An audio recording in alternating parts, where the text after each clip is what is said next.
Brothers and sisters, kamusta kayo? Kamusta kayo, brothers and sisters? Bago ang lahat, mapakilala ako sa inyo. Ako ay isang ordinaryo na tao na nanampalataya sa mahal na Diyos at umaasa ng mga mirakulo sa buhay. So, ikinabubuhay ko yung kasama ko yung mahal na Diyos. Ngunit, sa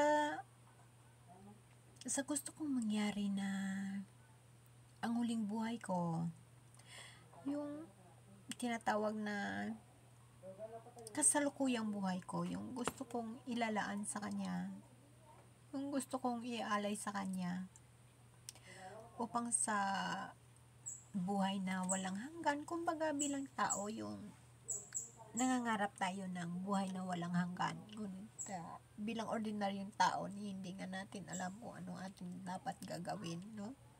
So, sa sitwasyon ko na nakikita ninyo pag magbibideo ako, kung ano-ano lang ginagawa ko dyan, kung ano-ano lang yung mga paraan ko, para lamang na ma-share ko yung aking sarili na kasama ko ang mahal na Diyos. Kasi kumbaga siya na lang yung aking tinatawag nga pag-asa, o siya ang aking ikinabubuhay. Hindi ko nga alam kung sa sitwasyon ko kung ano, no? Number one, bilang tao, mahirap lang. Kulang sa mga financial, no? Sa pagpagamot. As a stroke survivor, kumbaga na-stroke ako. Ngayon, yung mga laboratory ko is clear. Ngunit dahil nga, syempre na-stroke tayo, ito nga, mahina. Kaya nga, hindi ako lumalabas sa video ko. Dahil na, parang, ayoko na yung bihis-bihis. Pangit naman kasi mong video na hindi ka nakabihis, hindi ka nakaayos, diba? Dito na ako lagi sa kwarto. Hindi ako masyado lumalabas kasi nga napakahina ng aking katawan.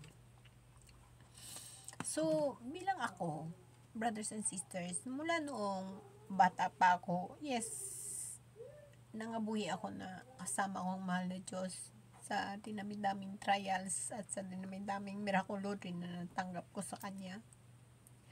Ang sitwasyon ko sa ngayon, hindi ko alam kung ano ang mga purpose ng mahal na Diyos at kung ano yung Kanyang pinapahiwatig. Dahil tao lamang tayo. So, kulang, kumbaga, mayroon tayong tinatawag na regalo ng karunungan, regalo ng pag-uunawa. Ngunit, bilang tao na nanampalataya, at saka yung nagtitiwala sa mahal na Diyos, alam nyo ba na ang tentasyon ay gumagana? Number one na tentasyon sa buhay ko, yung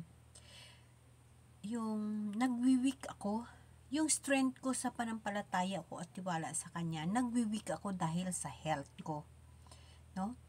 So, minsan lumalabas ako dyan sa video ko na wala, busis ko lang, dahil number one, ito yung pagbibideo ko, itong YouTube ko is, kumbaga, yes, kumikita ka ng sintimos, no? Hindi naman tayo sikat, hindi naman tayo, kumbaga, well known, no? Pero hindi rin yan yung pinaka-purpose ko. Yung pinaka-purpose ko ay yung ibabahagi ko yung aking buhay, kung paano ako lumalaban na ginagabayan ako ng mahal na Diyos, no? Pero, bilang tawhanon, nandyan ho, brothers and sisters, na nanghihina ka, no? Tsaka ako, tinatanong ko sa sarili ko, Lord, ano bang gagawin ko, no? Ang mahina kong katawan, ang mahina kong sitwasyon, ano pa ba ang silbi ko dito sa mundo, kumbaga, no? Ano pa kaya, Lord, ang silbi ko dito? Ngunit, mayroong mga bagay akong hinihingi, no? Kasi, nanatili akong buhay, na kahit kulang ako sa tinatawag ng medication, kulang ako sa pagpagamot, no? dahil syempre pag mahirap pa lang, wala kang mga financial, nanatili akong buhay. Ngayon sabi ko kay Lord, Lord, ano ba ang dapat kong gagawin? No? So dito pumapasok yung tinatawag na pagtitiwala. Kung lubos kang nagtitiwala sa mahal na Diyos, no? So noong panahon, kasalukuyan na ako'y nagtatrabaho, lumalaki yung mga anak ko, high school ako, wala akong hinihingi sa kanya kung hindi ko iniiyakan, no? Iniiyakan ko yun. Sa prayer lang, iniiyakan ko yun. Ngayon na ako'y may karamdaman, ako'y tinatawag na may sakit, yung buhay ko is ganito floating. Ano ba, Lord? Yung something na ganun ba, brothers and sisters, Lord, mamatay na ako. Yung parang sinasabi ko na, Lord, pag mamatay na ako, Lord, ihanda mo yung aking sarili, Lord, na para makapagbago at harap kita ng todo-todo para makasama ako sa buhay na walang hanggan. Nandyan yung sarili ko na nagsasabi na, sige, pwede na ako mamatay. Sige, pwede na ako mamatay. Pero nabubuhay pa ako hanggang ngayon eh. Nandyan yung hirap. Parang something ganon. Handa ka na eh. Sinasabi ko na nga, basta mamatay ako sa mabuti lang. O di ba? Kasi pag mamatay ka, pag wala ka na, ipalibing ka lang naman eh, di ba? Tapos, di ba? Ganun, ipalibing ka lang naman ng mga naiiwan mo. Pero of course, siningi ko na ang buhay na walang hanggan na ipinangako ng mahal na Diyos. O something ganun na. Alam niyo ba, brothers and sisters, nagre-ready ako. Tanggap ko, mamatay ako. Ganun. Tanggap ko. Basta sabi ko, Lord, mamatay ako na taway lang. Yun lang lagi sinasabi sa kanya, taway lang. Pero nanatili ako na ganito eh. So, kung ano man ang gusto kamahal na Diyos sa buhay ko, ipagpatuloy ko. Gigising ako, magiging cheer up ako kahit pa na mahina ang aking katawan sa aking sakit, kahit kulang yung medication ko.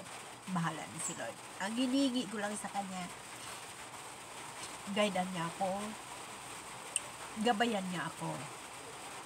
Ihatag niya ang mirakulo sa kagalingan ng pakiramdam ko, na gumaling ako at ibigay yung tamang obligasyon ko at ang mission ko dito sa mundo ko. Ano pa ba ang gusto niya aking susundin. Kaya ako'y lumabas dito sa video na ito. Ako'y lumabas muli sa video na ito. Dahil na gusto ko araw-araw ibahagi ang buhay ko. Ang mahina kong katawan, ang lumalaban sa sakit na hindi ko maintindihan. No? Kasi, lagi naman sinasabi di ba? Nakalagay talaga yun na hindi ka bibigyan ng Panginoon ng isang bagay na hindi mo makayayanan. Kasi mahal ka ng Diyos. Kung inihanda ako ng mahal ng Diyos para sa darating na mga bagay, handa ko yung tanggapin. Ang hinihingi ko ngayon, alam niyo ba, brothers and sisters, bilang tao, no? Humihingi ako, nangangarap ako, iiyakan ko si Lord, hihingian ko si Lord na mag-antay ako sa kanyang muling pagbabalik. Tatandaan natin, brothers and sisters, yung mga sign ng muling pagbabalik ng mahal na Diyos nandiyan na, no? Kaya, hinihingi ko sa kanya na ihahanda ako sa pagsalubong sa kanya. Amen? Amen. Brothers and sisters, ito ay realidad sa buhay ko. So, kung nagustuhan ninyo ang video ko, maraming salamat sa inyo. Ang nag-views dyan, nanonood, nagadagdag rin yung income ko konti. Pero konti lang. Panggamot ko lang yun. Alam niyo mo, brothers and sisters, no? Sa totoo lang, ang pag-YouTube na ito, pinapangarap ko ito dati na makahanap buhay ako. Pero ngayon, ay ginagawa ko na araw-araw na ibabahagian ko ng aking buhay kasama ang mahal na Diyos. So, aking dinadalangin sa mahal na Diyos na gabayan niya ako, pagalingin niya ako, at kung ano man ang mission na mayroon ako, aking tatanggapin, no? At kung hindi nyo na maririnig ang busis ko, at kung kung kumbaga, hindi nyo na ako makikita, ibig sabihin ay, sinundo na ako ng ating Panginoong Hesus. Isa lang ang hinihingi ko, huwag pababayaan ang aking kaluluwa. Gusto ko sa buhay na walang hanggan. Alam niyo ba yung brothers and sisters, yung pinangakap ng ating mahal na Diyos, ang buhay na walang hanggan, no? Ang buhay na walang hanggan, no? Ang huling judgment ng ating mahal na Diyos. Okay? So, thank you sa inyo lahat. Ang lakas ng loob ko, no? Ang lakas ng loob ko. Praise the Lord. Thank you, Lord. Ang lakas ng loob ko, no? Again, guys. Maraming salamat sa inyo. Bago ko i-close yung aking video, ako'y manalangin muna. Lord, nagpapasalamat ako sa iyo dahil binigyan mo ako ng lakas ng loob na ito, ibahagi ko ang aking buhay. I-share ko ang aking karanasan sa iyo. Maraming salamat. Lord, thank you so much. Mama Mary, maraming salamat sa iyong paggabay. In the Father, and to the Son, and to the Holy Spirit. Amen. Lord, thank you so much. I love you, Lord. Thank you sa inyo mga brothers and sisters. Sana subaybayan nyo ang aking video. Comment and share. Bye!